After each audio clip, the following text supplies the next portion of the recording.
Good evening, good morning, wherever you may be around the globe, in the chat room, on another planet, or on the other side. This is The Last Frequency. I am Mike Vara, and I am hoping for the best tonight, expecting probably the worst, hoping for the best. I'll tell you, what a nightmare it can be sometimes with these technical things. So we worked on it. We got everything worked out. All good. Yeah, we're ready to go. And then tonight I decided to start to go live, and I don't know. I hear some things. I don't know what's going to happen. Don't know if everything's going to work right. I'm hoping it will. It probably won't because it's just my luck. But and of course my tech man is not available. Right, which we wouldn't have time anyway. So I had a choice tonight: either come on and see how things go, or just don't do it at all. And so I decided to come on and see how it goes. So we're gonna see how it goes. I don't know how things are gonna sound. I know. I know we'll find out, I suppose. So, anyways, the website is www.lastfrequency.com. Go on over, become a member, be informed, and by all means, inform others. Always important to do so. My guest tonight, should everything pan out well, is the guest line. I'm hearing, I don't know, I hear some kind of interference. Maybe you guys won't hear it. Maybe it's just, if I'm the only one that hears it, then great, I'll go nuts tonight with it, and at least the show will go on. That's what I'm hoping. But and then I don't know, I got a couple of channels that are not cooperating, and we tested all of this, tested everything over and over again. Everything was good.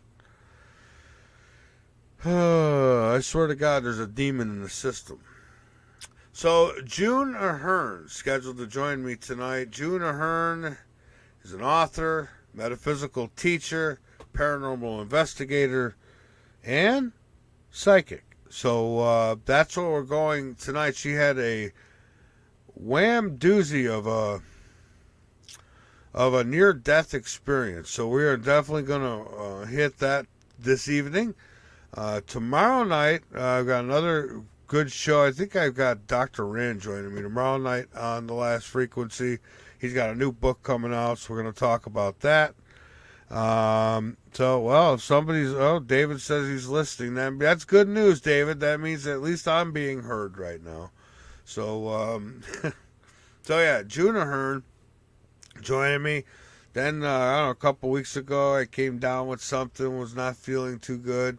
It came and went, really, but then this cough has been lingering. I got this, not that I'm constantly coughing, but occasional cough. It's just lingering from this damn thing, and I'll tell you, ever since, I won't get it. That's right, we're on YouTube tonight. I'll just leave that for tomorrow night. Anyways, June Ahern is joining us, and should be a good show, long as everything works well, which I've got my fingers crossed, my toes crossed, my eyes crossed at this point. So anyways, let's get into it, shall we? Oh, well, by the way, yes, lastfrequency.com. And sound is good to go. Okay, yeah, it's not.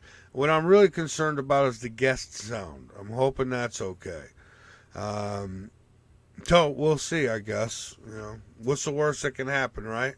Might not be able to go on again. I mean, Jesus, Nelly, it's just, I was just telling some folks here, this is just getting so old. It's like I've just got to get a brand new system. Just be done with it.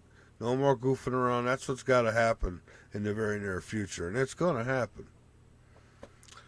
So a top AI expert has issued a stark warning over the potential for world extinction that super smart AI technology could bring to us.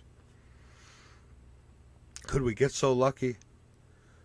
So this Eliezer Yudkowsky is a leading AI researcher, and he claims that everyone on Earth will die unless we shut down the development of superhuman intelligence systems. I could think of some other things that would be more likely to make everybody die, which I will not bring up tonight. The 43-year-old is a co-founder of the Machine Intelligence Research Institute and claims to know exactly how horrifically dangerous this technology is.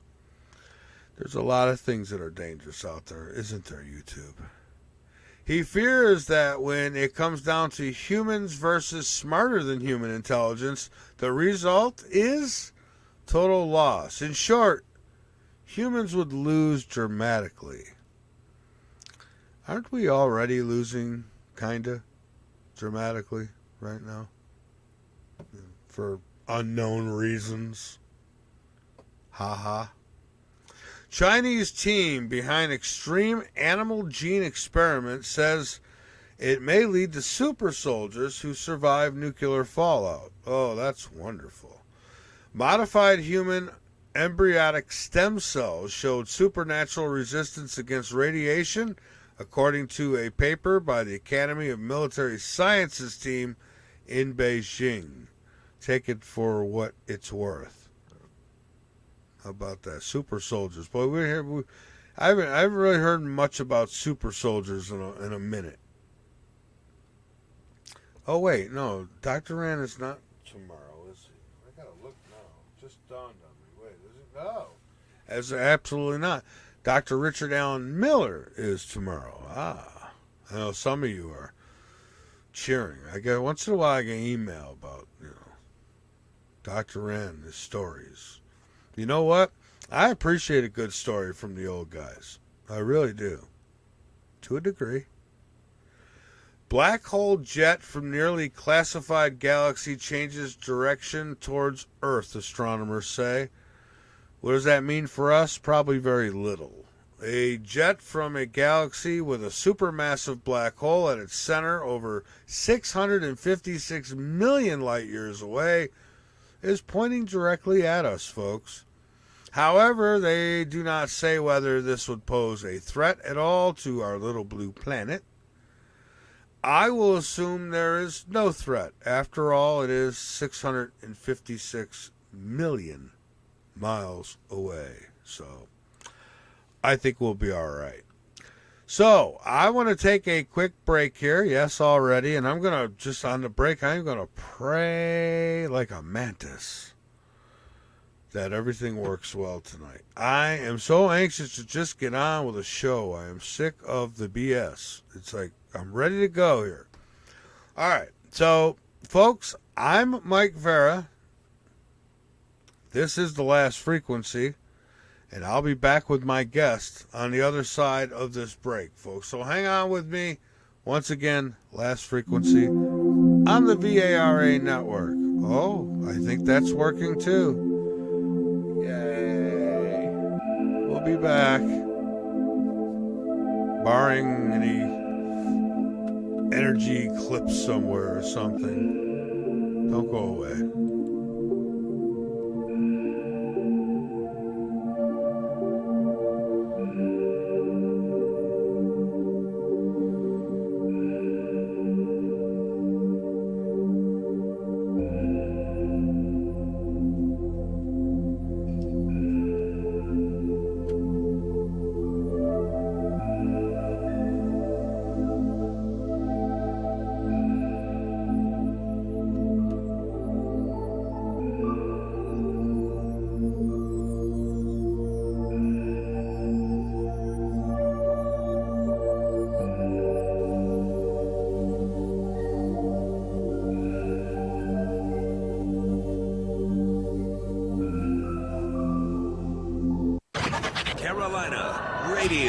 Columbia.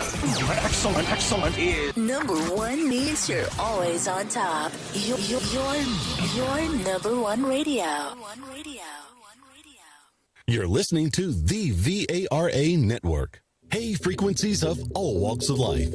Keep up with all things TLF radio by joining our mailing list. Go to the bottom of the homepage and fill in the form. You'll get everything from guest info and show info and other important station-related information. So sign up now. crazy ass bumper stickers, and more. What? You heard me.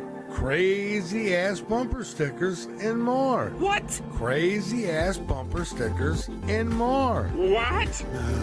For all your bumper sticker needs, just click on the Crazy Ass Bumper Stickers banner located at the foot of my website, www.lastfrequency.com. That's Crazy Ass Bumper Stickers and more. You're making me crazy.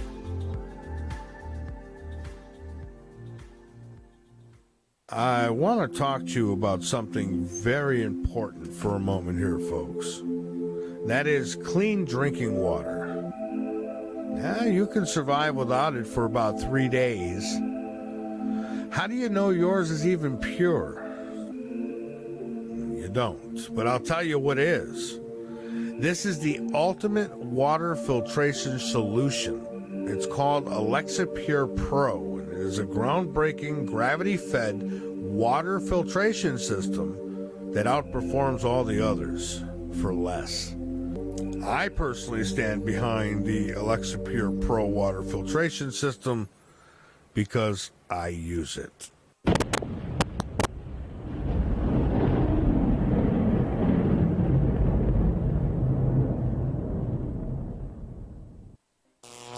This is Last frequency. You are the resistance. Welcome to the night.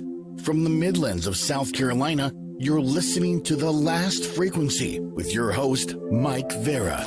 To get questions directly to Mike Vara, you can call in or message Mike on our website, www.lastfrequency.com. Now, here is Mike Vara.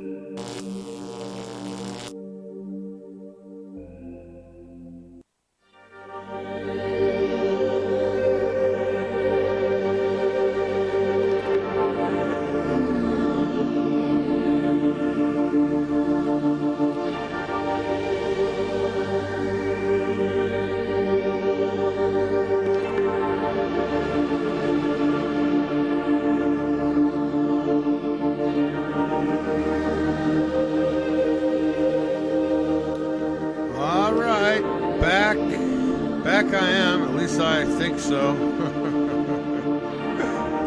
At least I think so. You're listening to The Last Frequency. I'm Mike Vara.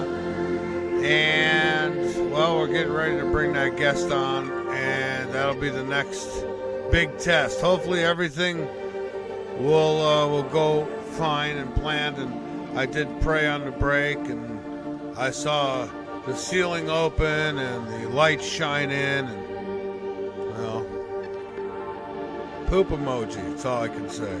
So, www.lastfrequency.com. Go on over, become a member, be informed, inform others. Don't forget the archives are free over there. So when there's technical issues and you miss me because I can't be here, you can always go to the archives, and there's plenty there for you. I remember, what was it, a couple weeks ago now, I says, hey, yeah, I'll do the Monday show on YouTube, too, because I had a guest that, well, wouldn't have offended the YouTube gods. And unfortunately, that's when more problems started with everything. So we'll see. I don't know. The sound has been a pain. You know, I've been doing this for, 15 years now. 15 years. We've corrected the sound 1,000,000 times. It's like, but, for some reason this time, it's Microsoft. And it has not been nice. Not nice at all. Was it ever, though? All right, so I should tell you a little bit, because a little bit is all I really can tell you about my guest tonight, because she's going to fill you in on the rest. June Ahern is an author, medical physical teacher, a paranormal investigator, and of all things else, a psychic. And her website is www.juneahern.com, just like it sounds. June, A-H-E-R-N, juneahern.com. You can go check her out over there. And I am going to, well, here we go. Let's see if my steam starts coming off my head or not. I am going to dial up June. Now, if initially it could, we'll see. Let's just see. I'm not going to say anything else. Just let's do it. All right. I think we're ringing.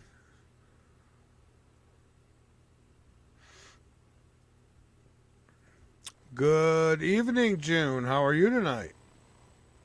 Good evening. How, Can you hear me okay? yes, I can. How you doing tonight? So far, so good. It's still 6 o'clock here. Oh, is it? Oh, Or after 6. okay. Well, we got 9:20 on my end, and we are live. If you're ready to go, so are we. Everything sound okay on your end? Yes, I put on my ears so I Okay, can hear you good. exactly. All right. And I'll ask everyone in the chat room. Everything sound okay to you right now? Or is it good? You hearing any extra noises or anything? If it's just me hearing it, then I'll accept that tonight. Anyways, June, thank you so much for being with me tonight. I appreciate it, and I welcome you to the Last Frequency. And we're live on radio, we're live on YouTube, we're live on many outlets, and I want to thank you so much. And I'm being told they hear us both well. Well, that's good news then. All right, good. We're good to go. So June, again, thank you so much. And so you're an author, metaphysical teacher, paranormal investigator. I find all that very interesting. You're also a psychic. I thought maybe, I thought maybe we can go into a little bit of the background, such as, when you first noticed psychic abilities and so on. Kind of take me back. How did all this come about for you? Well, I had a near-death experience in a car accident, and it was within a relatively short time, say a couple of months, because it was pretty serious car accident. I had to heal. I was in the hospital for a week, which nowadays is pretty unheard of. But yeah, and I began to experience knowing things, like we would call it deja vu, but they were coming rapidly and all the time. I would know that I was going to see somebody before I saw them. I began to have an image of a person that I had known quite a few years before, and I started seeing him, and then I got a phone call that he had passed on. And my sister was going to go to Hawaii, and I said to her, "You shouldn't go. It's not a good time." So her two friends went. She was still going to go, but the morning she was leaving, she got a phone call that both her friends had been in a car accident and were killed. Oh. So all these things kept adding up, and I wanted to find out why. It's very strange. You're talking about back in the 1970s, and it wasn't as talked about as it is now. So I started to wanted to understand. I had a reading before this car accident. The reading was with playing cards, just a simple deck of playing cards, and the woman had told me that I was going to be in an accident, and more details which came to be. So I started to study the playing cards. How could you know something by looking at cards? Yeah. And that began my interest. And then eventually I started studying the tarot. People wanted me to read for them because what I was reading was so accurate to their life and what was coming. That's how I got into it. By 1975, I had people coming for readings. I see. And so you noticed one day you had these psychic abilities. I want to get into near death a little bit more here in a moment. But so, I mean, is this something that started as a child, or when did you first notice that, these... Well, I was, after my car accidents when I really noticed it. My mother was always interested, and she would have dreams and things would happen afterwards. And her brother, she saw one of her brothers appear to her, and later, within a day or two, found out that he had been killed. He had been killed in World War II. But he had appeared to her in spirit. So there was always a bit of an interest there. Nobody took it really serious. We liked it. One Step Beyond was on television, and but it was really after this car accident that I began to notice how much I knew about events and people I didn't even know. I just knew about their life. And then I would find out from someone else. Like, oh yeah, that's true. That person did have that experience or was from that place.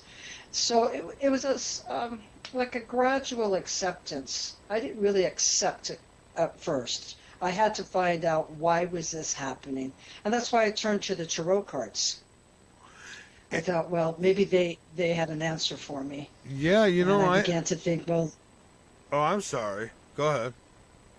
no good. I was gonna say No, I mean, I used to have a woman who would come on years ago. She used to come on a monthly basis and read cards for people, and she used to amaze me all the time with it. You know, I don't know how it works, but I'll be damned, it works. So for Yeah, some people, it works. yeah. Even to me, after what, almost 50 years, I still love the tarot. I'm retired from private practice, but I'll like yesterday I went and read at our local tea house just for my own fun. You know, of course I was paid, but just also because it's such a delight to read for other people. When you're reading, do you ever come across? I mean, it can't just be all good news, right? Or once in a while, does things come that you just don't want to tell somebody, and do you have to? Yes, things come that you don't want to tell somebody. You seek to find a way that they can accept that there's going to be a particular change coming up that's going to be very difficult for them, a challenge. So rather than saying to somebody, well, it looks like you're going to really die from a cancer or something, Oh, you're geez. going, oh boy. I would say you really need to have you considered going to your doctor. It's time for you to have checkups. How are you feeling? You know, you have to have some sort of finesse. You have to have diplomacy. When people come to me and tell me some things readers have told them, I'm pretty appalled. I'm like, that's not helping a person. You want to help the person. Well, yeah, you definitely want to help them, but you know, if one thing's for sure, if I'm going to get nailed by a Mack truck tomorrow, I would certainly like to know about that. So, Yeah, well, what would you do? Would you stay home? yeah, probably You know, would. people Then the really don't ceiling listen. would fall on me, right? You know, people really don't listen. You're nailed by a Mack truck. Well, that might be what the reader says. So you're sitting in your living room looking out the window, and a plane falls down and gets you right through your roof. I mean, you have to balance it. Yeah, you know, as I get older, there are certain things I would never do, and flying, for instance, on an airplane is one of them. And recently, I've been saying, you know what? If it's my time, it's going to be my time. So, you know, I don't think that I would. As scary as it used to seem, it doesn't seem so scary to me no more. You know what's scarier? Dying of a lot of other things would be much scarier than going Yeah. down in an airplane, I guess. Excuse me. So, is it fair to say then that you I guess, for lack of better words, you see dead people? I see dead people. I see them, yeah, usually pretty easy. I Uh-huh. see them quite a bit. And did you think you were going crazy, or did it scare the heck out of you when this first time? Because I gotta be honest, if I had woke up one morning and I seen people standing around me, I would be a little concerned, personally. Both. It scared the heck out of me, and I thought I was going crazy. Both. Really, again, you're back in the 1970s, people will probably think, whoa, that's a good LSD tab you took. It wasn't spoken about like people speak about it now. It was around 1978, Life After Death came out, Dr. Moody, that there was just beginning to people accept this is something. I couldn't tell people about my near-death experience and what happened until for years. How do you explain to somebody, oh, I went to the other side, I went to heaven? And I came from a rather very religious household. Right. So, again, I had to be careful of what I was going to share. I mean, after all, there were some members of my family when I started doing psychic work that were convinced I was working with the devil.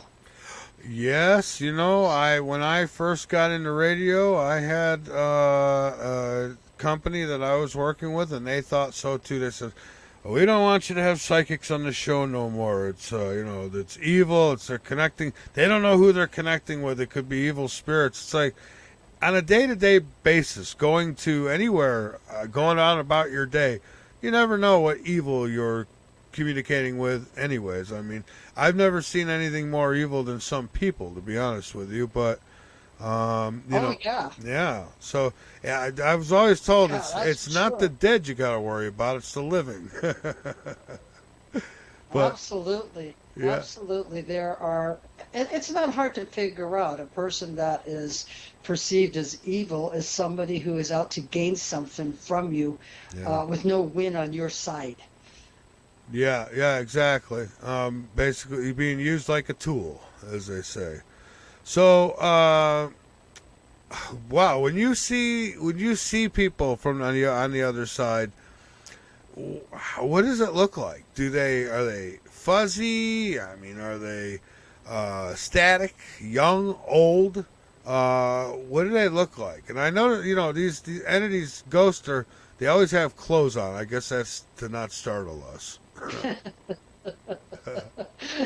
Yeah, I mean, yeah, I guess they don't want to shock us too much, right?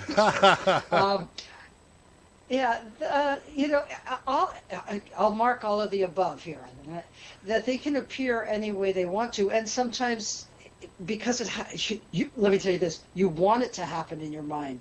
When I actually have seen manifestations, of all the years I've done it, I'm still not comfortable with it. I don't want to have a manifestation. I'd rather just talk to the spirit in my mind, a little mental conversation, and see them in my mind.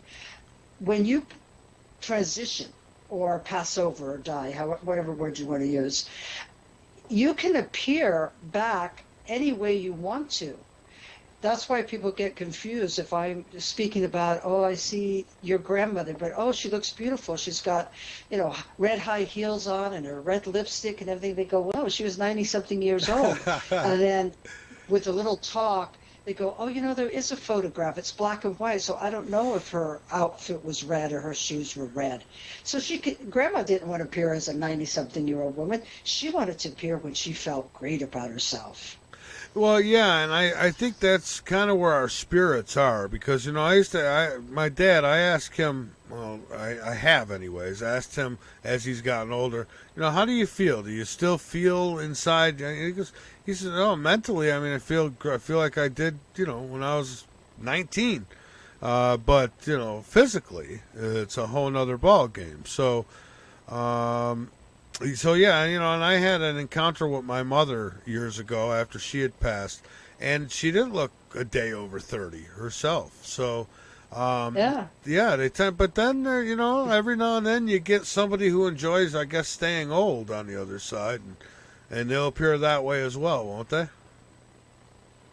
Yes, they can appear that way, and I believe what happens is the spirit wants you to be able to identify this is actually the person you're talking about. That's why the medium is given information as though saying, I really liked it when you came and visited me in the farmhouse, or we went on vacation to Santa Cruz to the boardwalk. They want to give some actual personal information so the person asking for the message can identify, that's really the spirit that I've been wanting to talk to. So they do try to appear and also give information so the living can believe that is them talking. And for those who really think that you might be talking to evil, let me ask you this. How do you know that the spirit that you're talking to is genuine? How do you know it's not some trickster or evil thing? And I guess, I'll let you explain. I have my own theories on that. I think, it must be something in the vibrations, but tell me how does that work? Well, that's really actually a good question. Again, getting information, do I feel comfortable? Because if it is a negative entity, it is a negative being, I may not catch it immediately, but my whole body begins to vibrate. I begin to feel like something's wrong here. Something's not right with this information or this communication. more on my paranormal investigations at locations is when I have dealt with those kind of entities, that kind of spirit. I divide it between ghost spirits and entities just to make it like a clarity, like what are we talking about here, though they're all spirit. So I haven't had on a personal basis dealing with people, private clients, or say at a spirit communication like a seance. I haven't had a lot of that. I've had some of it, but it's not very common. Okay, and I mean, is there things you do ahead of time? And by the way, chat, I do see you. I see your, any questions that come up. I can't interact on the chat right now, but I do see you. Is there things that you can do prior? And I guess there is. But do you do things prior to protect yourself? Absolutely.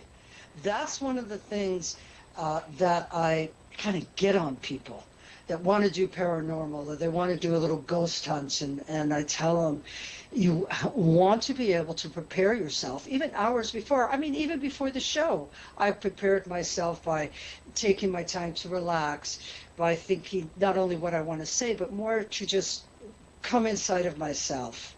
And before I'm going to do any kind of spirit, before I was going to do any reading, spirit communication, paranormal investigation, of course, meditation, I cleanse my mind, cleanse my whole self.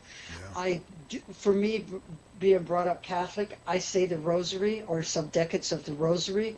I can, at times, in certain locations, I've used holy water on myself. I've burn sage around me. Frankincense and myrrh are associated with spirit energy. So yes, absolutely. Every time I prepare myself for quite a few hours before I do any spirit. As a matter of fact, I start even mentally preparing for it days before. I start opening up my psychic energy to just see, what am I looking at here? It sounds like me, but preparing for this show. I start from the moment I wake up. I'm getting ready for tonight. but yeah.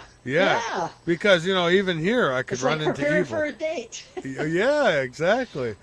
So a question in the chat room. Dawn asked. She says, "I dreamed I was given a giant copper penny as big as a stop sign.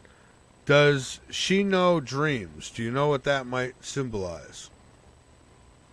I am not, I do know some symbols. I'm not very good at dreams. I could ask my sister, who's excellent at them. The way I look at dreams is symbolically, how did you emotionally or physically even feel about that? Was there a sense, like a copper penny would have to do, communication? They say if you see a penny, a spirit's in your aura or wanting to talk to you. If you see a nickel, it's even stronger. So there's association with spirits and money. I don't know in this case if that's what it is, but it could be. Yeah, a copper penny. Go ahead. Oh no, I was just gonna say, and that's what I tell people. How'd you feel when you had it? What did it feel like to you? Just like some people say, oh, I had this dream. My grandfather was here and we were talking and all this. So it seems so real, but I think it was just a dream. It's like, well, how did it feel to you? Did it feel real? Yeah. Well, then it probably was. How did you feel at the end of the dream? When I would do guided imageries through hypnosis, so much importance is on the end of the session. What was going on at the end for you? Because that has a lot about it. No matter, the symbols are being supported by the mental beliefs and images and the emotional feelings. Yeah, it's really interesting. But symbolism, it sounds like the copper penny, because it's so big, had to do very much with expanding. I would say expanding one's wealth. Yeah. It might seem like it's small, it's a penny, but it's big. So it's going to expand something that this person is asking about. I have books here. I wish I had one of those books in front of me right now. I'd try to help Dawn out. But yeah, I have books from. I've had dream experts on the show in the past, and and I've got a ton of books here about all that stuff, and it's really interesting stuff. But I think when it comes down to it, certain things mean different things to different people for different reasons, right? Oh yeah, and by culture. Yeah. Also by cultures, different symbolisms are different. Yeah. Right. For instance, I've had folks who've had near-death experiences, and I ask them, well, what was it like? Some went through a tunnel and saw Jesus. Others didn't go through a tunnel, and they saw their brother or sister. And so I think it's different for everybody. Yours. Tell me a little more in detail about your near-death experience, because I find those interesting, and I'll tell you the biggest reason is because we're all going to get there one day, and we're not going to be able to come back. And so anybody who may have taken that journey and could give me any kind of bits and pieces to that puzzle, I am all for. So tell me, what is it like? What was it? How did it work for you? I have never been able to achieve this through all my years of meditation and visioning. It was blissful. It was tranquility at the highest. It was joyous and lovely. I saw relatives, some of the relatives I didn't even know. I only knew from photographs. And they were in, I think of Ricky Nelson, they were in a garden and in this beautiful light. And it would be like a bright, beautiful sunny day. Everything was perfect. And they were laughing and talking very softly. They were so happy together. And my grandparents were there. Now, I left, when I left Scotland to come to the U.S., I was only 6, so I don't really remember my grandmother, and she passed, a few years after. But she was very strongly there, and they were smiling. My grandparents were smiling, and they're waving at me. And I wanted to go in. I wanted to be part of this gathering. And I was standing outside of a little ornate gate, so there was a separation. And they greeted me warmly, hello, but go back. You have to go back. I did not want to go back. It was absolutely just the only word I could think of is blissful, to be in bliss. But I was sent back, and I woke up, and there I was in the hospital. Yeah. So you didn't go through any tunnels or bright lights, anything like that? No, nothing. I went right to the garden party. Right to the garden party, huh? So, okay. So you've communicated with the other side in the past, right? So does that, when you speak with spirits, I don't know if you've ever tried to ask any of them questions in this order, but does it coincide with your experience? Have you ever asked them, hey, what's it like over there, or what do they tell you? Wow, you know what? I haven't. I think now I'm going to have to do that because I'm taking messages that are coming. I'm definitely going to be doing that one. Hey, what's it like for you guys over there? Well, one thing I learned when I was doing a meditation class at the Buddhist temple here, we were told to use any sort of symbol that we, equate with peaceful or joyful, because everything's made in our mind, and we know that more and more. Creative visualization, use your mind, your brain. Everything is being talked about more, about how we can change our brain. This is scientific proof that they're working on research. We can change our brain. So I think what we see on the other side is what we somewhat expect to see. Like you said, some people see Jesus. It could be they're Christians, and they pray to Jesus. Of course, I was brought up very religiously, as I said, but I didn't see Jesus. Instead, I saw a lot of happy relatives that didn't know. Did I answer your question? Yeah, I think it does. For me, I'm okay with not seeing Jesus, in my first step to the other side, because It's kind of like at work, you know. You don't want to see the boss. You see the boss, usually there's something wrong. You know, When you get there and St. Peter is looking at it and saying, sorry, you're not on this list. yeah, or you're over on this list, and we're gonna take you over here. Let's get you in the elevator. So you know, and that's why. Yeah, go ahead. Some people tell me that how I have had people tell me, you know, living people. Oh, yeah, I had a near-death experience, and it was horrible. And I saw these monsters, and I saw evil and everything. And I wonder what kind of life they live with fears. I may not then have those fears, so I didn't experience fear. I would ask I'm those curious. people, if you're seeing monsters and scary stuff, I would say it might be time to make some changes in your life while you still can. Maybe. Yeah, exactly. Yeah, because if you're seeing stuff like that, wouldn't that make you afraid to go? When it comes time and you're on your deathbed, I'd be thinking about that, saying, oh, no, you know? But so, God, I don't know.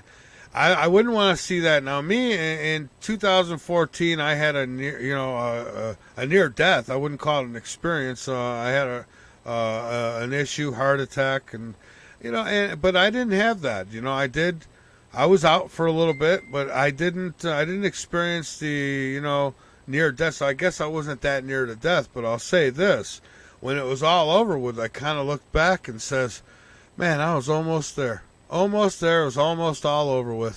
Now, one day I'm going to have to do that again, I thought. And so, kind of the same concept. Yeah. I was like kind of, I won't say ready, but, I was like, all right, well, we're this far. Let's just complete it, But thankfully, I'm still here.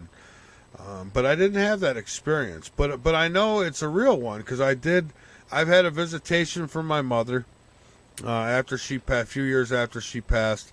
And I've also had an encounter with not so nice entities in an apartment that I once lived in. So, and I don't expect people to believe me. It's my experience, and it's, and certainly it's woke me up to say, hey, there's a lot more than what meets the eye.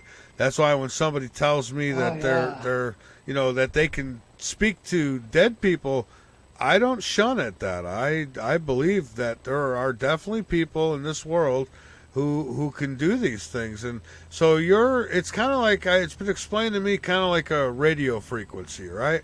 So you're able to get on a frequency our radios just isn't connecting to. Yeah, well, there's more study being done scientifically. It's not always easy because science has to be based on facts. Like this fact happened. When you're in the metaphysical world, the occult world, you're not really fact-based. The facts come from your own experience, and do they have meaning to your life? How does it? What does it do to your life? How does it affect your life?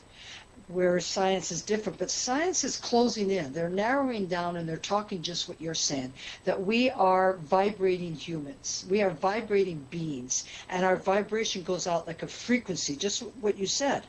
And it's like signals, and then the signals come in from another dimension. I'm studying more and more dimensional space because I think that's what's happening. I think that when our physical body is gone, I'm starting to realize it goes our self, who we are, the spirit of us goes into another dimension. So it doesn't die, but the physical body dies. Yeah, my father, he's pushing 92 in April. He'll be 92, and he's been having some health battles recently, and long story short, he's actually still in the hospital rehabbing right now, but I'm going to get that phone, and I am going to put a hammer through it like Hillary if it doesn't stop dinging. Anyways, he was kind of out of it. He wasn't responsive, but the one thing he was kind of mumbling under his breath for a little while was my mother's name, who she's been passed now. So I was wondering if maybe he was seeing her. Or she was there with him, because I'll tell you, he's this guy. He is tougher than nails. He's gone through so much, and just when they write him off and say, "Well, this is probably it," he comes back. So, he's a fighter, but at some point we all lose that fight. I'm not ready. Yeah. So what do you think? I So mean, yeah. You know, I learned a lot through my work. I didn't just study. Usually I learned something from experiencing with whoever I was working with, and then I would find a book on it later, or it would come to me in a meditation. One of the ways that I learned what happens to us at death is relatives of, and this is very sad, it was during the time of AIDS, and relatives would call in of their loved ones that was ready to pass, and I saw how much they would talk about others that have passed on before. Maybe it was a grandfather, maybe it was a mother or father. And so when we do get near those times of passing, other than maybe a heart attack that happens suddenly or a stroke, we begin to talk about the people that have gone on before us. We bring them up, we joke about them, and this can go on for months. It's what I've learned over periods, now that I've learned over years.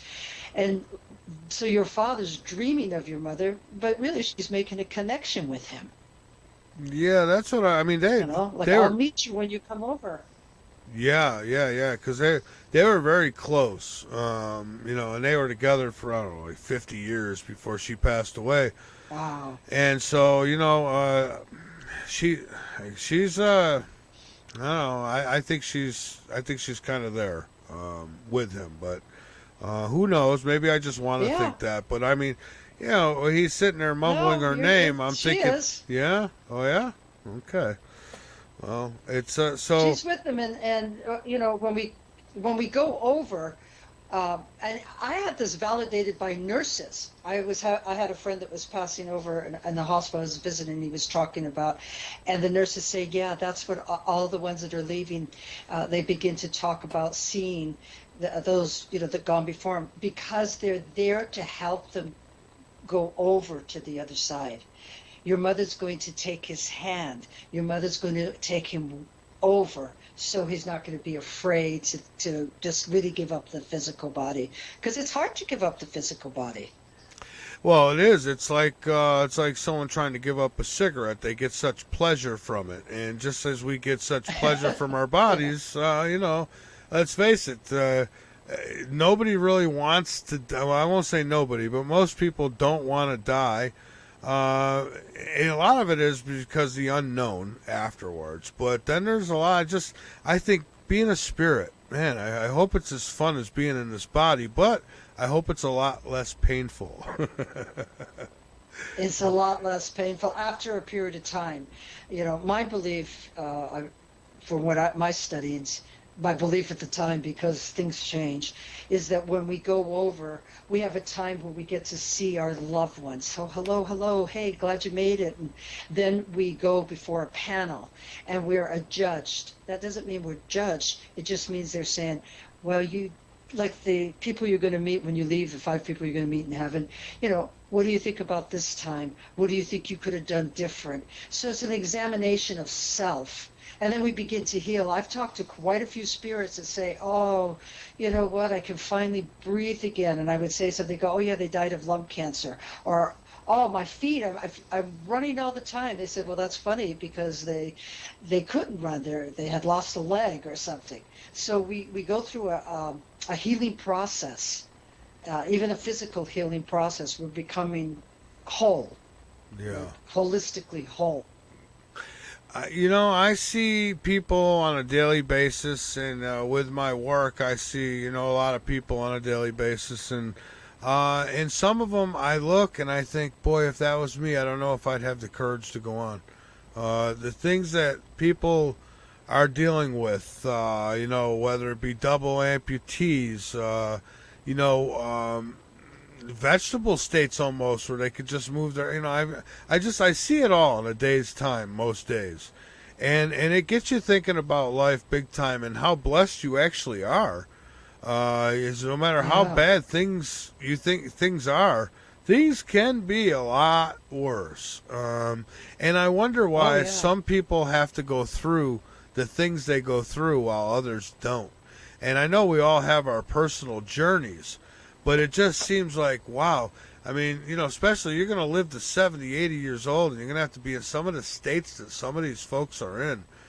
And they want to go on. They're doing things with their life. They're not just feeling sorry for themselves. I think it's amazing. I mean, I work with a guy actually he's in a wheelchair, and this guy, I mean, he's ready to go every day. He doesn't want to sit. He could, but he doesn't want to sit home. He wants to do things. And I envy the guy. I don't know if I would be, if my spirit would have that much energy. But his certainly does. So it's amazing. Why do you think some people? Life is amazing. Life is amazing. It's also it's like kind of like a boot camp sometimes too. Well put.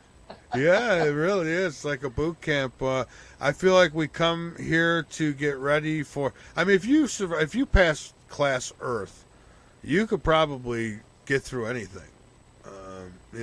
If you get through a full life here without leaving early for some reason, man, you're ready. You're like a Navy SEAL or something. Yeah. So what? I guess what happens? So when we pass away, we go to the other side, and then what? I mean, do we ever come back, or what do we do? I've had people tell me we get our own planets, we get this, we get that. That all sounds great, but I'd really like to know what is it like on the other? You said there was a party going on. I'm all for that. Yeah, a gathering of people getting along. I can only tell you from both my studies, my experience, and my beliefs. Everybody has their own way of looking at it. I do believe in reincarnation. I believe in karma. From everything I have studied and who talked about it, General George Patton talked about it. There's so many people, famous people that talk about poets and that they had been before and they've come back. So, really, what is the purpose of coming back? Why would you come back to this godforsaken, like you said, boot camp? And I think the idea is to achieve that place that I saw when I went to the other side, that place of calmness and joy as much as you can in the life struggles and the physical body struggles, like the man in the wheelchair. He's ready to go, where people I would be like with you, like, oh my God, my life would be over. I broke my leg and my ankle, my knee and everything, and I laid there and cried for myself. Oh, my life is over, I can't do it. But after a while, you got to do it, right? Well, so what happens on the other side is you have that opportunity. My understanding is you don't have to come back. That's up to you. But we're attached. I asked a woman once, I did hypnosis with her, and she was telling me things. She was a trippy lady. And I asked her that, why would you come back? She said, it is so beautiful on Earth. And she started describing nature and the beauty of the ocean. And you physically can't have that when you're on the other side. Mentally you can. You can mentalize it. If you've ever done any kind of mental work, imagery work, vision work, meditation, you can mentalize it.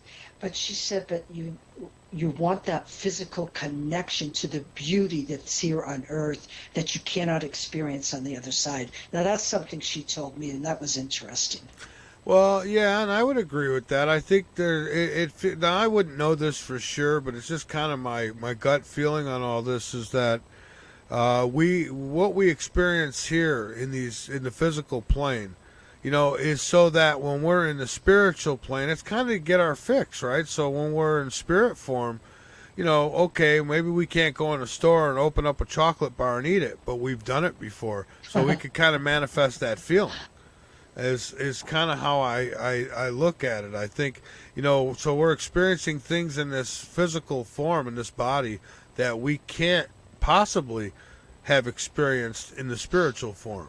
So there's a reason for it, something to Yeah. take with us. Yeah. Yeah, it's an interesting thought. I mean, this is, like I said, this was shared with this woman, and the reason I said she's an interesting woman is while she was in hypnosis, a huge orb. You know what an orb is? The Oh, white I do. orbs. People talk about seeing them in different places. Yes, ma'am. I had never seen one before, and it started floating around the room. And I'm going to tell you, I was afraid. I wasn't like, oh, isn't that beautiful? I was like, oh my gosh, what the heck is this? You know, and it was floating around, and she's talking about heaven, space, and all that. And I'm thinking, I think I need to end this session. And it just came over to me, and then it floated back into her. Wow. Yeah, some really strange things have happened for me. I've really experienced very unexplainable experiences through people I've worked with more than anything else. It's mostly come through others. Yeah, you know, see, and it's like every time I mean, doing what you're doing, you're experiencing, you're learning, really. I mean, you're learning more and more through people. I mean, they think they're coming to you to get answers, and meanwhile, sometimes I'm sure they give you some answers too, don't they? Absolutely. Yeah, I'm using the people for my learning experience on Earth. You know, that's what Exactly. I do. I mean, with this show, I don't come on here thinking I know everything. That's why I have all these guests on like yourself, because I've explained it a million times, like this big, big, big puzzle. And every show I do, every guest I have, including yourself, I get a little piece to that puzzle. And I don't know if I'll probably never complete it, because, you know, the puzzle of life is just too damn big. But I hope to, you know, get close at least, and have some kind of understanding, you know, when my time comes, where I'm going and what's going to happen, maybe extraterrestrials and all that. I want to know all that. I want the answers to all that stuff. But, you know, I don't put nothing past anything anymore. Fairies, you tell me anything, and I say, you know, it probably did happen. Yeah, it's just amazing. Yeah. The mysteries of the world and the universe and the cosmic energy truly is amazing. It's awesome. Yeah, it really is. It really is. June, hang on with me for a moment. I want to take another break, and I want to come back, got some more questions. If anyone has questions in the chat room, you are more than welcome to post them there, and I'll do my best to read that small print and get those questions to my guest. And I might even, I mean, if someone wants to call in, we might even do that. I'll ask June when we come back. So you are listening to The Last Frequency. I'm Mike Vara. Don't forget, get over to the VARA network. That's at lastfrequency.com. Become a member. Be informed. Always, always inform others. Don't forget, I am on Saturday nights. Most Saturday nights. We were working on the system this Saturday, so I wasn't able to do it. But I have uncensored, and I have a recorded one I've got to release here soon. I did it. I just haven't gotten it out there yet to make up for not being live. I'm on Monday nights and Sunday nights. So 9 p.m. Sunday for 2 hours. It's just basically for YouTube, but I also, we're on the VARA network and the Paranormal Radio app and all that good stuff. And on Mondays, 9 to midnight. And so I've got Dr. Richard Allen Miller joining me tomorrow night. Should be an interesting show. I love talking with all my guests. We're going to take a break, and then we will be back, folks. Don't go away. I love the paranormal. I love trying to get answers to these things that doesn't seem like we're supposed to get answers to. Why is it such a mystery? If we can know that we're going to die, why can't we know what happens after we die? Maybe it's not so good. Maybe that's why we don't know. We'll be back. Don't go away.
Columbia.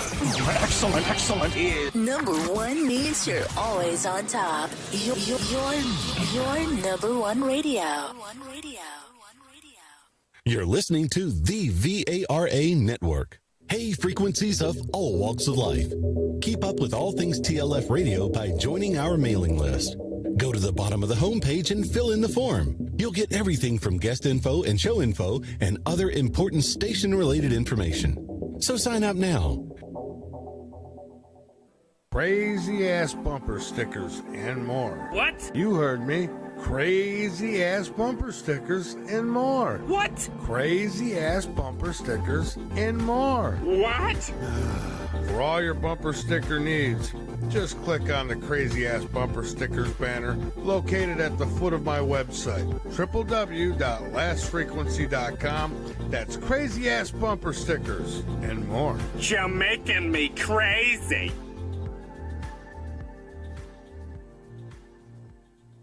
I want to talk to you about something very important for a moment here, folks. That is clean drinking water. Yeah, you can survive without it for about 3 days. How do you know yours is even pure? You don't, but I'll tell you what is. This is the ultimate water filtration solution. It's called Alexa Pure Pro. It is a groundbreaking gravity-fed water filtration system that outperforms all the others for less. I personally stand behind the Alexa Pure Pro water filtration system because I use it.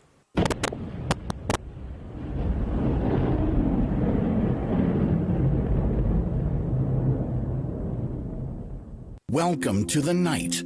From the Midlands of South Carolina, you're listening to The Last Frequency with your host, Mike Vara. To get questions directly to Mike Vara, you can call in or message Mike on our website, www.lastfrequency.com. Now, here is Mike Vara.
We are back. This is The Last Frequency. I'm Mike Vara, and the website is lastfrequency.com. And as I get done coughing my head off here, every now and then, you know, it's kind of lingers a little bit. I don't know. This world today, one of the downfalls of being in this body, I suppose. So my guest is June Ahern. And very interesting guest, if I may say so. If you have questions, you could throw them in the chat room. I'll get to them, and we'll go from there. I suppose maybe we'll see. I don't know about phones tonight. We'll see if we're going to do that or not. I'm over on Facebook, by the way, Twitter. I am on mewe, I'm on Truth Social, and, well, I think in the Gab too. So you could find me at any of those outlets. Make sure you join up for the newsletter so I can keep you informed on what's coming up next. And I appreciate it. And so let's get back to it here. June, we have returned. Tell me a little bit about Haunted Bay. What is that all about? Oh, the Haunted Bay. Yes, ma'am. Well, the Haunted Bay is a paranormal investigation group. It started out with a young woman at State College here in California, and she was doing a class project. So she hooked herself up with Alameda Paranormal, and then she asked me one time, because I had read for her before, when her mother passed on. So she called me and said, would you like to do a paranormal investigation? Well, I had just really retired, and I thought, well, that'd be kind of fun. Where? Well, she offered me the Zodiac Circle. So the Haunted Bay is around San Francisco, in the Bay Area, mostly in San Francisco. And they go to different sites that are supposedly are haunted to find out what does a medium pick up. They work with another group, as I said, the Alameda, which is in the Bay Area here by San Francisco. They go in and they do more of the technical things to see if they can hear sounds. They have different kinds of equipment. I go in as the medium. The Alameda goes in with all the technical part of it. Did we pick up sound? Did we see a light or spirit or orb or whatever? And she asked me, did I want to do it, as I just said, and the Zodiac, and I said, I wouldn't want to do the Zodiac. I think it would be horribly sad and frightening, actually, to go to the sites where people were killed. And then she said, okay, would you like to go in the Condor Club in San Francisco? Well, the Condor Club is a strip joint. Oh, geez. It's a very... It's a very well known, it's actually very famous, a strip club, because it's the first place that went topless with a woman called Carol Doda. Oh. I said, well, I kind of always wanted to go there, but, young ladies didn't go there. Right. You wouldn't go there. In my days, you just didn't do things like that. And so we did that was my first paranormal investigation, was at the Condor Club in San Francisco. An infamous place, I must say. And I enjoyed it. So I have to ask now, and I don't mean to be, I'm not trying to be disrespectful in any way, but are there perverted ghosts if you're in a place like that and you're doing some kind of investigation? Do you ever get, like EVPs that, you wouldn't expect to get? Things like that? Well, I have to say, I was just open. I just went in with the idea, and we had to go to 8 in the morning because you can't go at, certain times. Sure. Of course, the club is active. And one of my sisters went with me, and we just kind of had a good laugh at some places. But I picked up some very accurate information. One thing I did say, her name is Ying, she's a producer. I said, I will do this, but you have to work very hard to validate what I pick up. It's not enough I go in there and pick up information. I want to know historically, to the best you can, is there actual facts to this? So that was one of my stipulations. I go in, I say all this stuff, but anybody could say anything, right? Well, right, and So there's a lot of people too who think that the house is haunted when it's really simple things that could be explained. Believe me, when your place is haunted, you'll know it's haunted. Oh yeah, exactly. And very sensitive people will pick up more than people that are not so intuitively or empathetic, like an empath.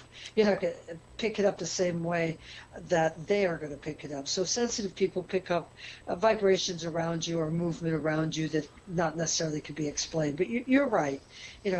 I've had people say, "Oh, this is haunted," or "That spirit."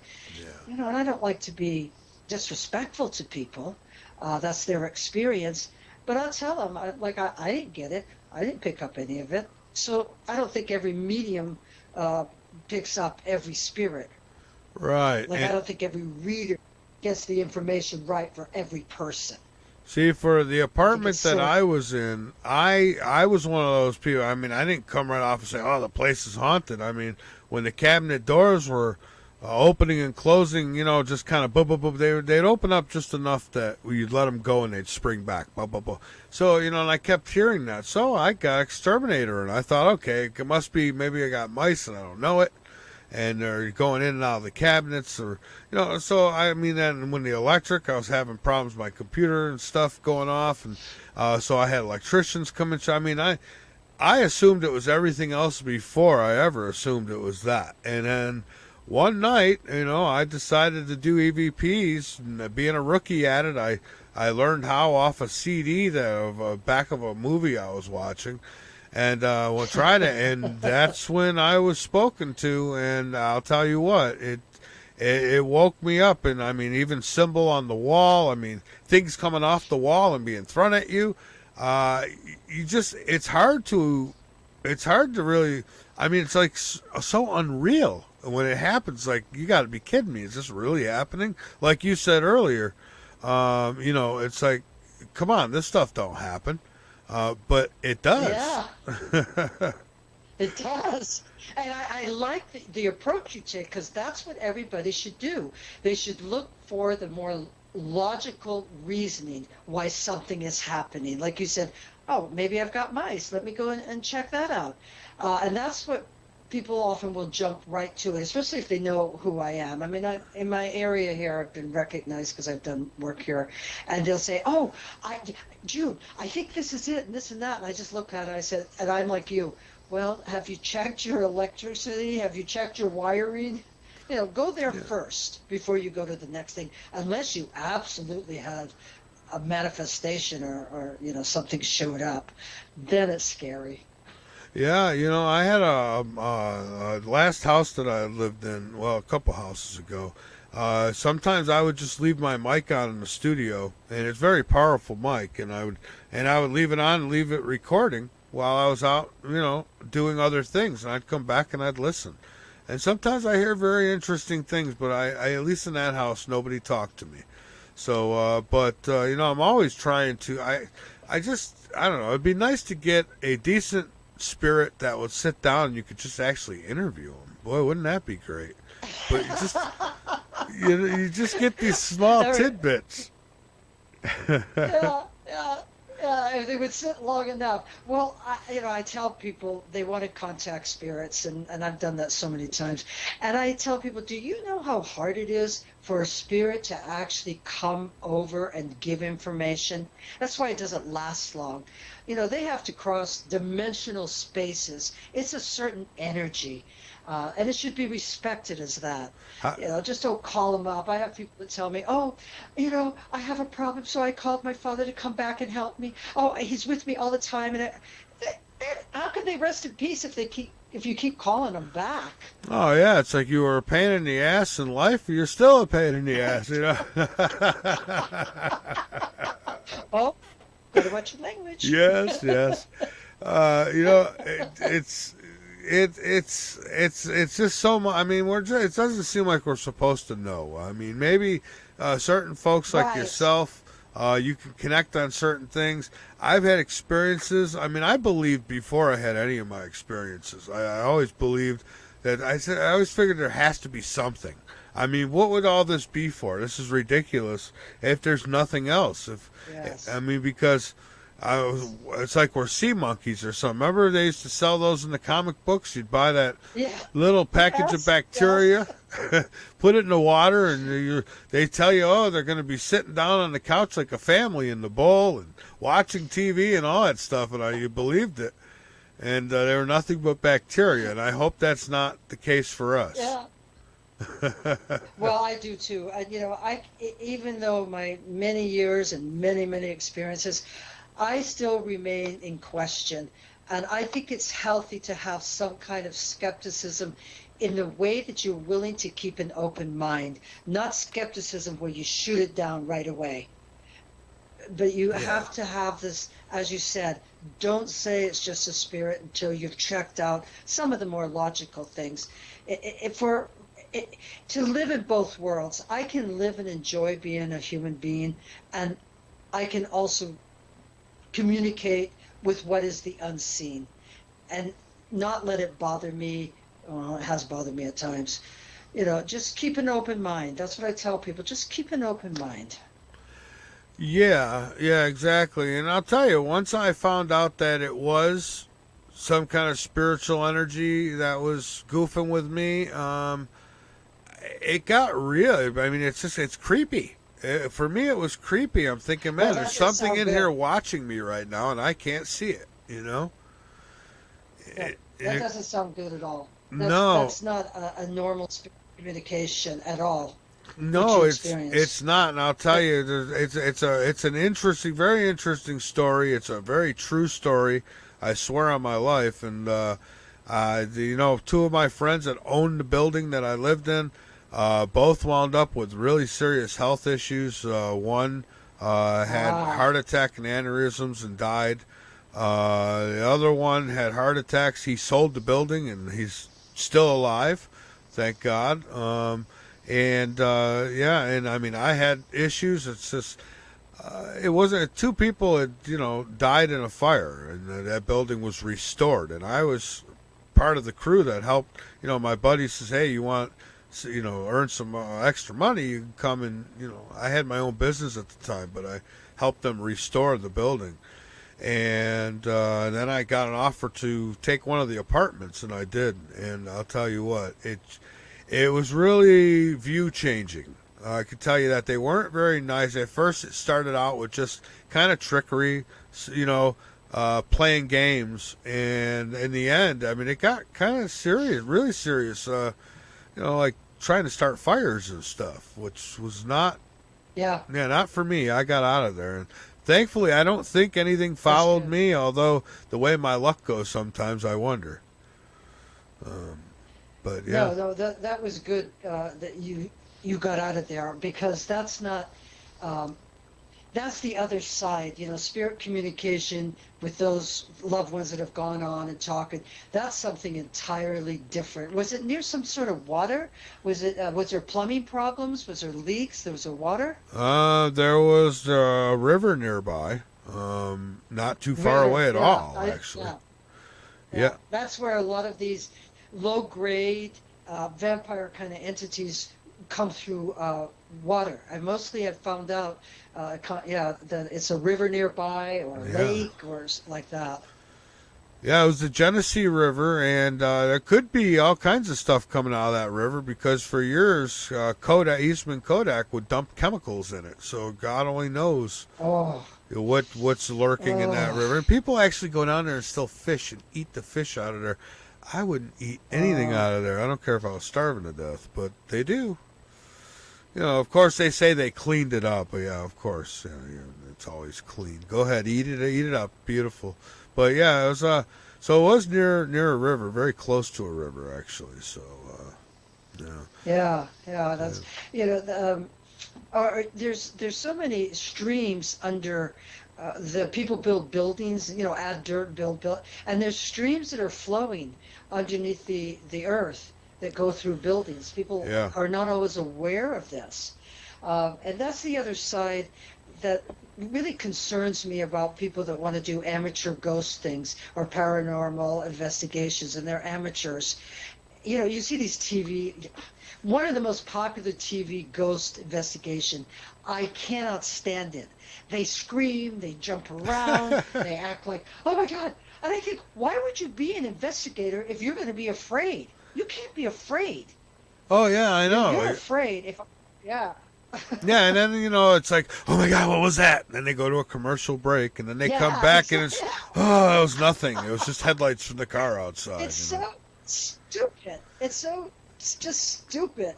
I agree. Yeah, I tell people to go, oh, have you watched this program? And I said, once briefly, and I never would recommend it. It's lies. Yeah. Well, there is one paranormal show that I actually like, and I think it was called Dead something. There was a homicide detective. I can't remember. Dead Files? Dead Files, thank you. Dead Files. I With Amy love that Stephen. show. I was going to bring that up.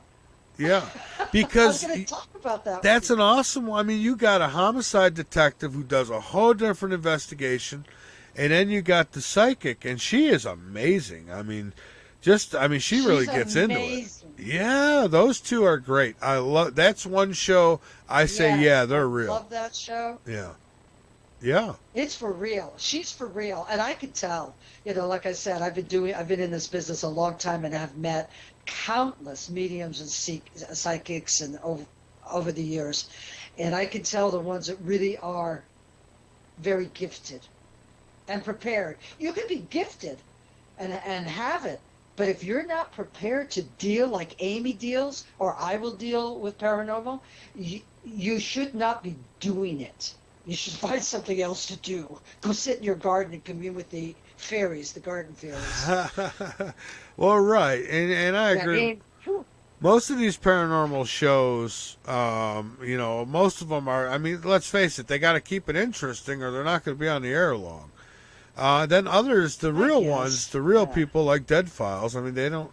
I mean, it is interesting. This because I like the way they do it, the way they go about it.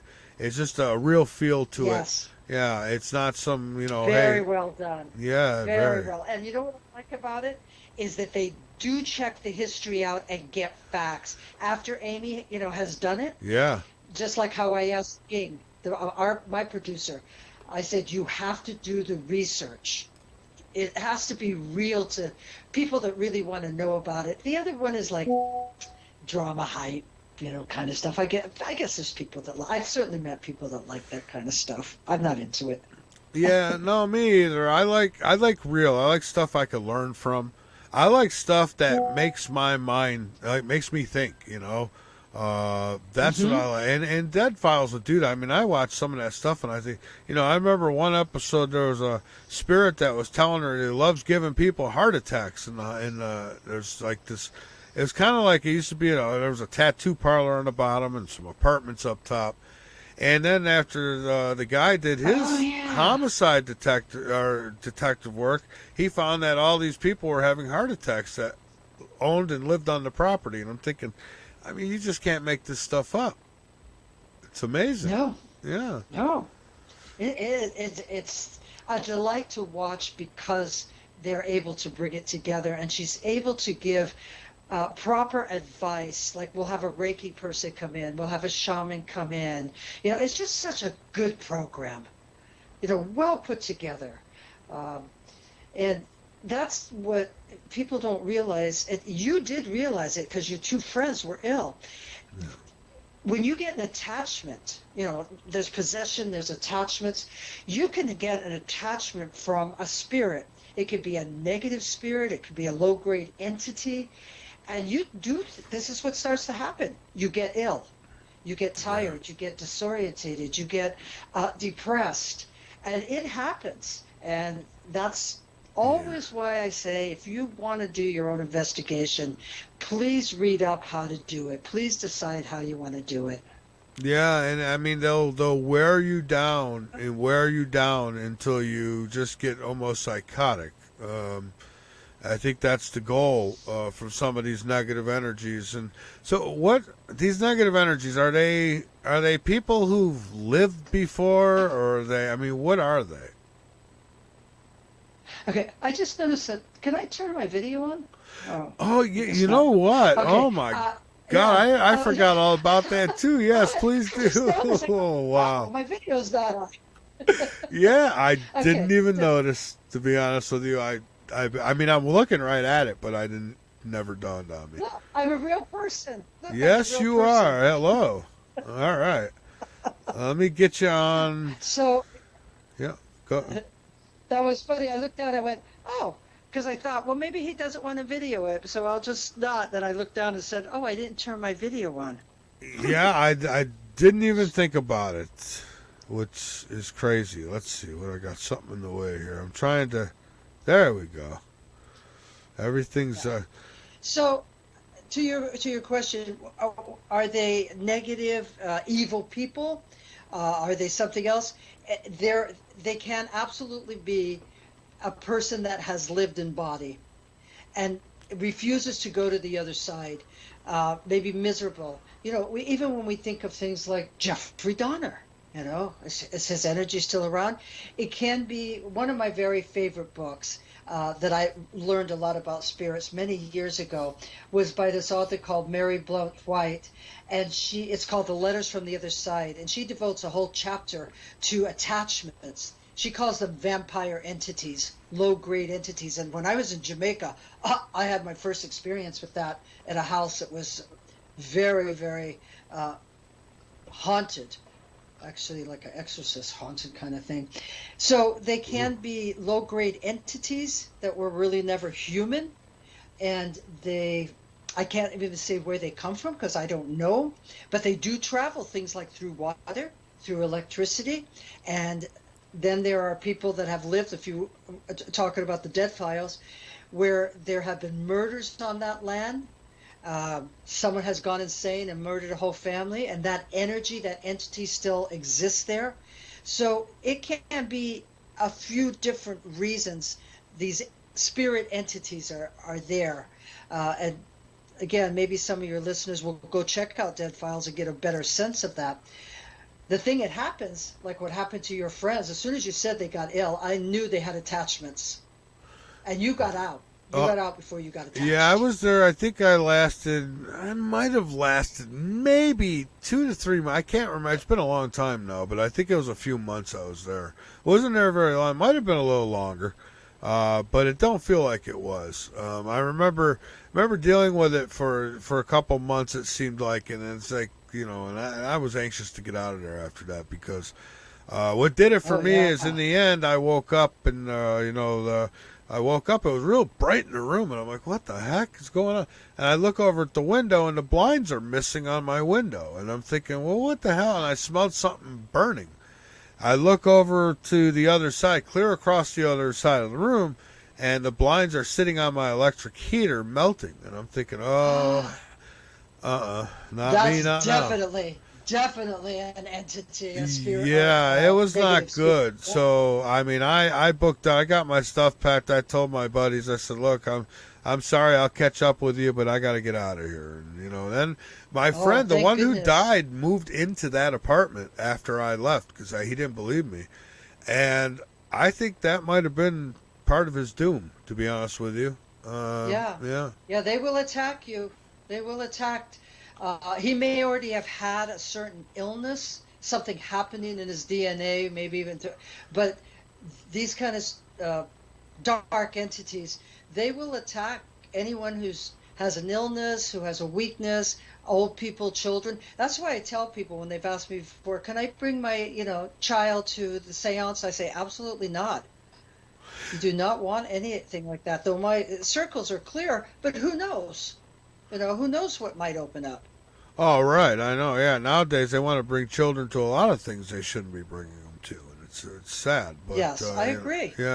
But these entities, nothing to play with. Because especially if you don't know what you're dealing with. And, normal person, I don't pretend to know what I'm dealing with, but I'll tell you, since that incident at that apartment, which I didn't have a show at that time, and now, I grew up listening to paranormal type stuff and now doing this show and being able to talk to so many great people like yourself, I know a few things. So when something's happening, I recognize it kind of quicker, I think. And I'm not going to say I know exactly what to do. I know what not to do. I know that. There you go. That's good. Yeah. Yes. That's when you ask me, do you prepare? I say, absolutely. Yeah. But I got caught a few times, even in the paranormal investigation. I got caught a couple of times with them. And then even previous to that, in the early 1990s, I went to Jamaica. I was commissioned to come there and do talks and do readings and such. And I went to a home of a woman that the doctors examined her. As a matter of fact, her husband was a doctor. He went to New York. He tried to they couldn't find out exactly what was wrong with her. They said it's probably cancer. The thing is that she was, there was attachments. There was entities in that place. And I'll tell you something. I am skeptical, as I said before. So I went to that home, and this is July, and it's hotter than, well, hell. in Jamaica. Oh, I yeah. guess I've never been to hell, so I can't tell you if it was really hot. Well, you're on Earth, so you've But been close. So I went in, and it was freezing in there. Nobody else was feeling this way. I had not yet met the woman, and I started to shake, and I went to the back of the house. It was a small house, and it smelled like rotten garbage. I mean, oh, it was putrid. And I began to feel like I was going to faint. Now, I'm not a dramatic person. I have a good Scottish-Irish background. We don't show those kind of things, Yeah. right?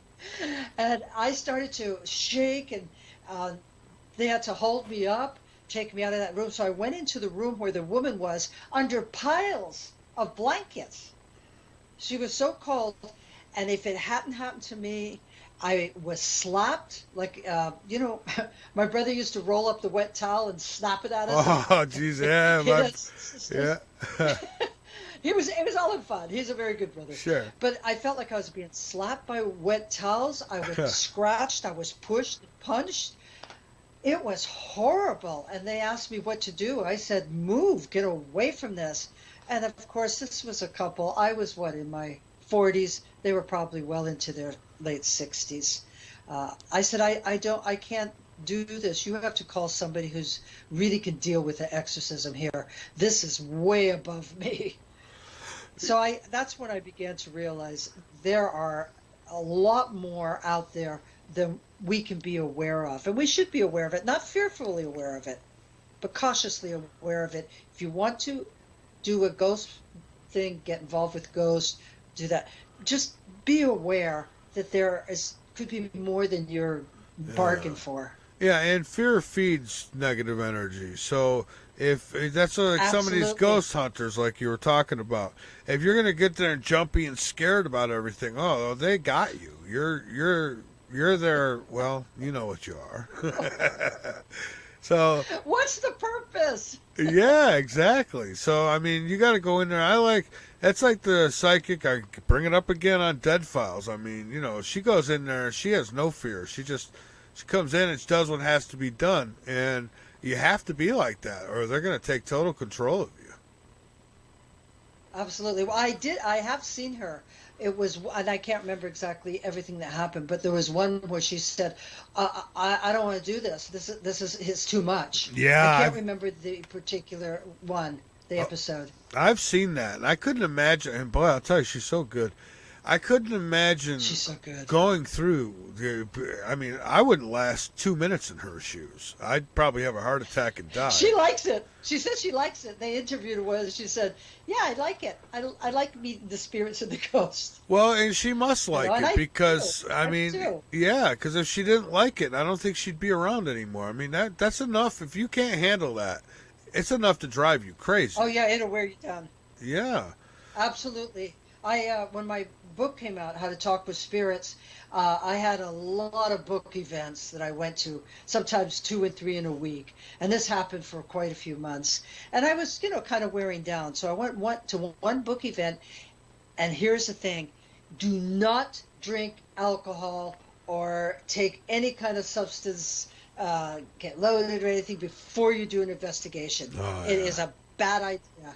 I'm not opposed to having a drink, but you do not do it when you're doing that. Yeah. And I went in and they had a big party thing of punch, vodka. They said, oh, have a drink. And I was like, oh, no.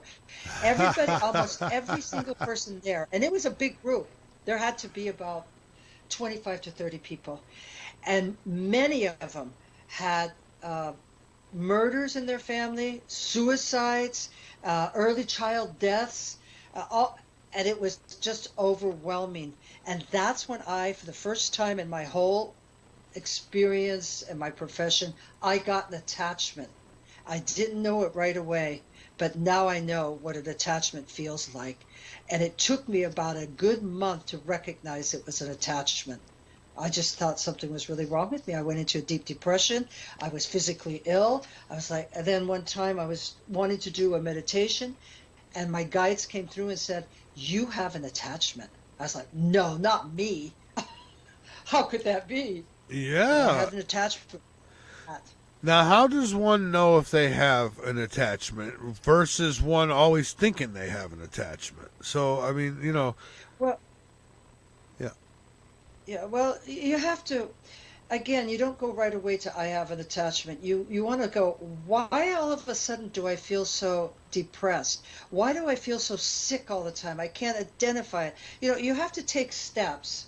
You want to look at it, medically, psychologically. You want to pay attention. Were you like that before? What happened? Where were you when this started to happen? And then when you can't really get an answer, like this Jamaica, the doctor in Jamaica and his wife, that's why they asked me to come in, because they had done all the medical, they had done all of that, and there was no answers. So you got to deal with it in two ways. But you'll feel it, and sometimes you feel like you're being watched or there's a weight upon you. My first experience with a Native American woman was my first experience of seeing an attachment, and she had come for a reading, and she even said to me, "I think I have an attachment." I said, "Well, I don't really know about those things," and then I saw it, and it was up here in her neck and the back of her head. Later, I learned that that's where the Chinese say that evil spirits, come in the back of your neck. That's why keep your scarf up. Don't get, be careful with the cold weather, things like that. So you'll feel it, and you won't be able to get an answer, why medically, psychologically, what's going on. And then if you're aware and you feel it, like the Native American woman that came to me, she said, "I feel I have this." So she went through sweat lodges. She saw her medicine man. She's very involved in her practice of being an Native American, her life, her culture. So that's how you kind of know. Otherwise, you end up, it gets worse. It doesn't get better if you don't stop it. Now, for future reference, should we do this again? Do you ever? I guess you probably do. I don't know though. People can call? Can you do it over the phone? Can you do readings, card readings, and stuff like that over the phone for folks? Oh God, absolutely! You do them over there. As you know, I just said I'm retired from private practice. Right. So I don't do that. I do metaphysical coaching where I teach people what we're even talking about, how to, if you really want to be, if you are a medium or you think you are, this is how you do it and how you progress in it, how you educate yourself. So I teach people more like that. I have private clients and I do classes. Yes, over the phone. It has nothing to do with having to see anybody. No, it's always nice. It's the vibration of the voice. It's the rhythm and vibrations that are happening. And I've even done, with a couple other mediums that I know, did seances on Zoom, and they were really good. Ooh. See, I would love to be in a successful seance. I've done them before, and the people I've done them with, I really didn't have too much confidence in. The one of those, you just don't know if they're goofing around or if it's, I want to do it with people I can trust, are not going to try to set up the atmosphere. But boy, I would love to. Well, you have to have an atmosphere. You do have an atmosphere when you do a seance, quiet and dark and like that. Though I've done it in light and gardens and everywhere. And is there a point when spirits can't answer the phone? I guess. Absolute good question. Yeah. I tell everybody you can call them. That doesn't mean they're going to answer the phone. That's exactly what I say. Hell yeah. So I would think that at some point they move on to whatever they're set out to do, and I guess some come back. I don't know. I've some say and I think it could be true that if you goof up or if you don't complete, I guess people who leave this life too early for. Maybe they take themselves out or what have you. I've heard, psychics say, well, then they're going to have to come back and do it again. Or if you murder somebody, you're going to have to come back and see what it feels like to maybe either be murdered or, I don't know how true all that is, but boy, wouldn't that be a great justice system? Well, that's karma. I mean, that's the idea of karma. Before we leave this planet, I'm like you. I hope in my last breath I learned something before I leave this planet. Yeah. So the whole idea of karma is to make yourself aware, to learn how to be more compassionate and understanding to people. So you know how you affected them. Yeah. If you can make amends, it's like, the 12-step program, make amends when you can. Make amends, try to bring a harmony to your life. So when you come back, you don't have to keep going through the same lesson. To me, God is merciful. God doesn't punish us, but we have to be awakened. We have to be aware. It's like saying to your kid, I know you didn't really mean to take that bike from your friend. And I'll tell him, but not only are you going to have to return it, but I'm going to have to, take your phone away, your computer away. So you have to think about this. That's how I look at, for me, the God that I pray to. And I've always thought that, when it comes down to it, if you can't forgive yourself for things you've done, well, then how can you expect anybody else, even God, to forgive you, maybe? So I think the first is within yourself. You've got to learn to forgive yourself.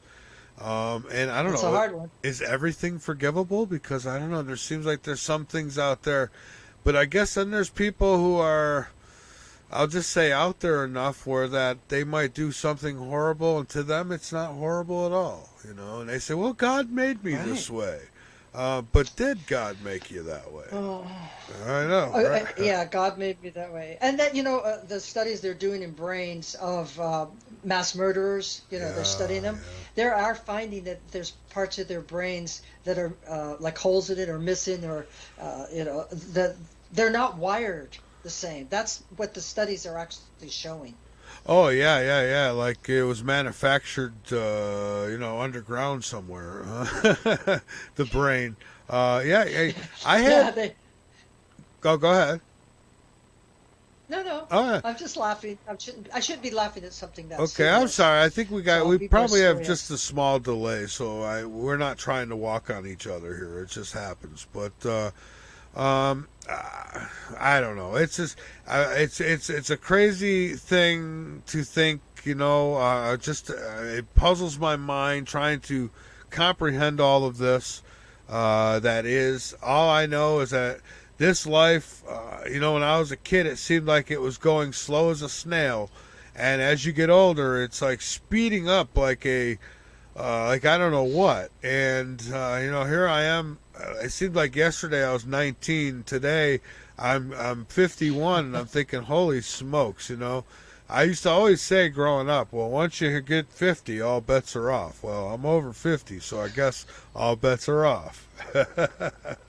Oh, you gotta just live it up. I actually probably only have about 20 years left of that. I'm in my 70s, and it just makes me think, boy, I better appreciate, the world, especially children. I love watching the children's laugh. They just laugh. Yeah. With no reason to laugh. They just laugh. Yeah, and it's beautiful. And you remember, and I miss it sometimes. I look and I say, boy, I wish I could go back to that, where, everything is fun. You have no worries. Just, maybe your biggest worry is that you can't find your mom for a minute or something. But outside of that, yeah, children are amazing. And yeah, they are. They really are. But I'll tell you what, it goes by quick. And when you have children, they grow up so quick, and then you look in the mirror and say, wow, not only did they get older, whew, so did I. And here we are.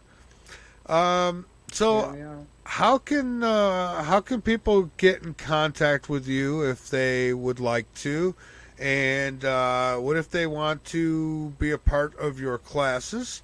If you wouldn't mind, take a few minutes to put all that out there for folks, just in case they may have some interest.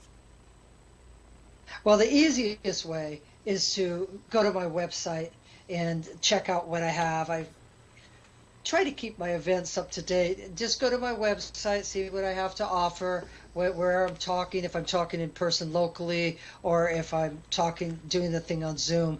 And that's it, really easy, juneahern.com, just my name.com. And that's how they could get a hold of me. through Okay. that. That's the easiest way. I'm also part of a SF coaching website where I offer my metaphysical coaching, and that is SF like San Francisco initials, sfcoaching.com. So those are two ways. All you have to do is put my name into a search, and many things will come up. Talks I've done, books I have, like that. All right, Get a feel for me. Yeah, you got a YouTube channel or anything along those lines? I believe you. I see. Well, Yeah. yeah, I do. Well, I have my own. I'm working on all of that. Okay. I am a little older. But the Haunted Bay, if you want to go on the Haunted Bay, you can see me. I talk about different places that we go. I walk through. You can see me on the Haunted Bay on YouTube. It's also on Amazon Prime, the Haunted Bay.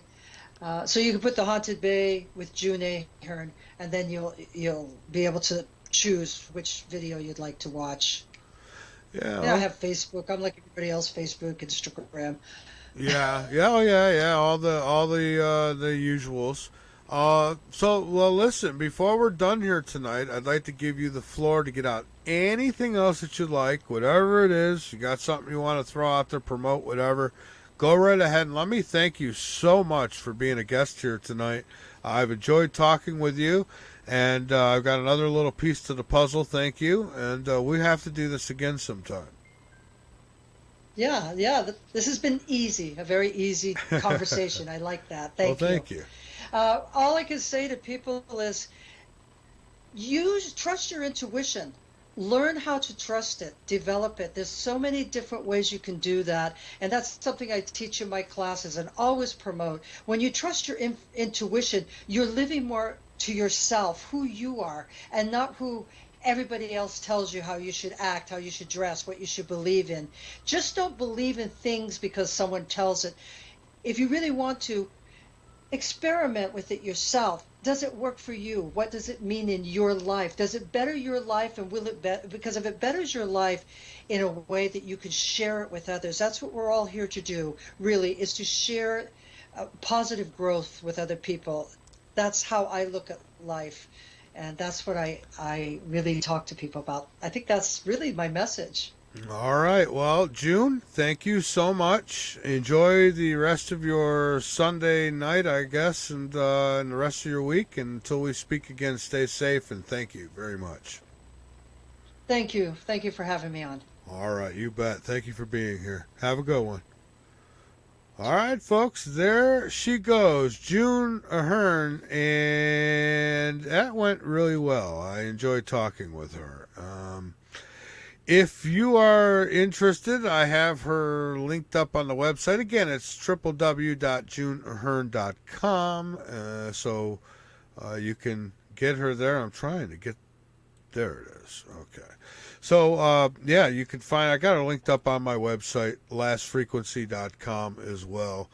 I'm actually enjoying these when I can do them here, when there's not a problem. I'm enjoying these Sunday night shows when I can focus just on the paranormal aspect of things and kind of take my mind off all that's going on in our world today. And so that's what this Sunday night is all about for me. And I thank all of you for joining me in it. Sometimes we get more listens after it's archived, and whatever. I mean, it'll pick up, and I'll keep doing it as long as my equipment allows me to. So June Ahern, again, www.juneahern.com. My website is lastfrequency.com. You know, one of the things that I've been kind of toying with myself is, again, like I said earlier, getting over, I'm 51, right? So who the hell knows how long I have? I mean, none of us do, right? You could be gone tomorrow.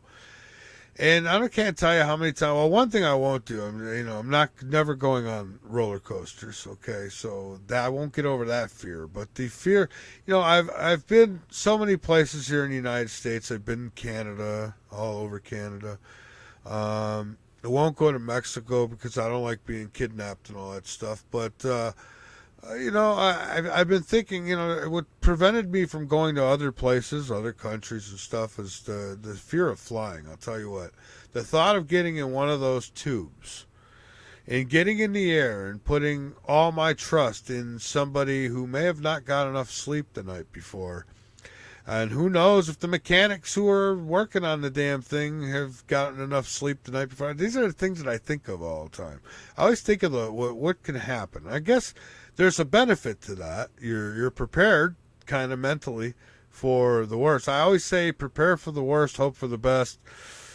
I guess that's okay. It's not always the best thing to do. I mean, my fear is I get on one of these planes, and I get up there, and it scares the living you-know-what out of me. I mean, once you're up there, it's too late. Just like these roller coasters. Once that guy hits the lever and you start going, there's no, let's back him up and bring him back. No, you're going up the hill and through the loops and all that stuff.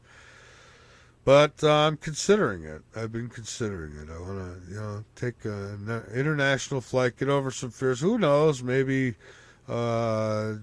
get captured and never be seen again. You never know how those things work out. But so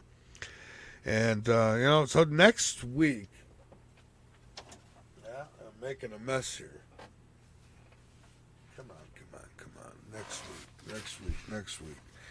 What do I have next week? Next week is Dr. Rand.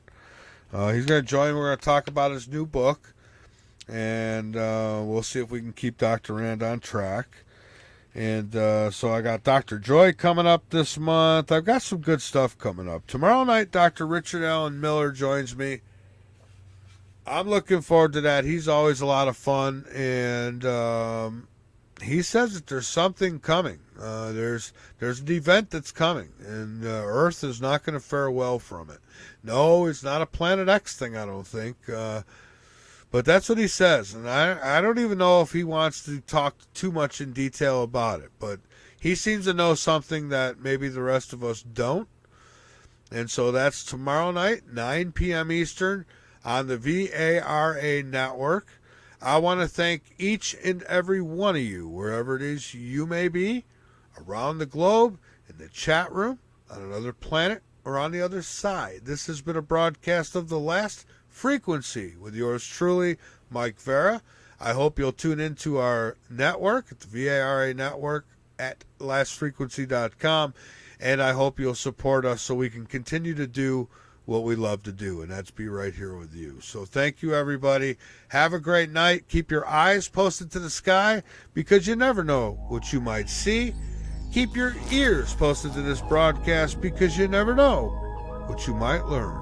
Good night, everybody.